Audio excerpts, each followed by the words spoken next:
A change in funding. Sedgwick County Commissioners taking a look at a new way to fund quality of life functions. That would be things like the zoo or parks. Digital anchor Keith Grant in the newsroom with the latest on today's talks.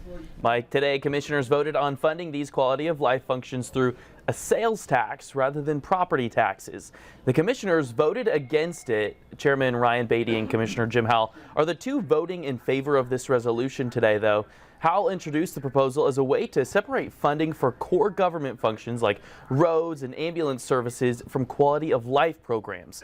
Now, under this plan, property taxes would have covered those core services, while a portion of the sales tax would fund cultural and recreational programs. However, Commissioner David Dennis opposed the measure, calling it a potential handcuff that would limit future budget flexibility.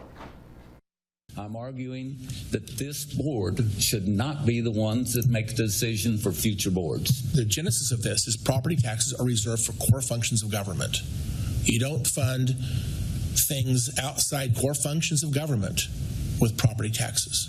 And I think that this long-term better protects our quality of life assets that we value so greatly in this community.